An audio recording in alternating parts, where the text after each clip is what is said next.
မန္တလေးအောင်ပင်လယ်ပွဲဥထွက်မှာဖြာတန်းဆွေသူတွေအမောပြေအောင်စတိတ်ရှိုးနဲ့စီစဉ်ပေးခဲ့တဲ့အောင်စပူပရိသတ်ကြီးဘယ်စင်မင်းသားမှမလုပ်ဘူးတဲ့အလုပ်ကိုအောင်စပူကလုပ်ပြီးခဲ့တာနော်အောင်ပင်လယ်အားကစားကွင်းမှာအောင်စပူရဲ့ပွဲဥထွက်ဇက်သပင်ပွဲမှာတင်ကိုကြိတ်ကြိတ်တိုးပြီးတော့လက်မှတ်တွေတန်းစီဝယ်နေကြတာပါ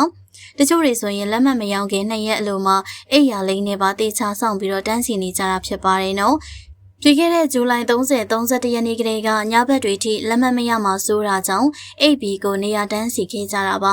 ဒီတော့အောင်စပူလည်းမိသားစုတွေရဲ့ဇွဲနေလုံးလောက်ကိုတည်သွားပြီးတော့မိသားစုအတွက်အကျိုးပွဲလေးပါစီစဉ်ပေးခဲ့တာဖြစ်ပါတယ်။ဘေးဇက်ဖွဲမှာအခုလိုမျိုးပြည်သက်အတွက်မကြည့်ဘူး။အောင်စပူဇက်တစ်ဖွဲတွေကသာပြည်သက်အတွက်အခုလိုစီစဉ်ပေးတာရှိဘူးတယ်။ဒါကြောင့်အောင်စပူကိုပို့အားပေးတာလက်မှတ်တွေလည်းအကုန်အားပေးမှာဆိုပြီးတော့အိယာလေးတွေနဲ့ပါတေချာဆောင်ကြည့်ရင်းနဲ့အောင်စပူစီစဉ်ပေးတဲ့တချင်းဖြော်ပြပွဲနဲ့တင်ကိုအနားယူပြီးတော့အေးစစ်စစ်လေးဖြာလက်မှတ်တန်းစီအောင်မယ်နော်။ဒီတော့ပြည်သက်ကြီးအောင်စပူစီစဉ်ပေးတဲ့ stage show ပွဲနဲ့တင်ဖြာလက်မှတ်ဆောင်ရတာတန်နေပြီမလို့အကျိုးပွဲလေးတောင်ကြည့်ရတယ်လို့ပါပဲအောင်စပူကသူ့ရဲ့မိသားစုတွေဘာတွေလိုအပ်နေတယ်လဲဆိုတော့အကွက်မြင်ပြီးသားမလို့အောင်စပူရဲ့အရေးချင်းကတော့စံပါပဲနော်အောင်စပူစီစဉ်ပေးတဲ့ stage show ပေါ်မှာမှတ်ချက်လေးတွေကိုပြပြပေးခဲ့ကြပါအောင်ရှင်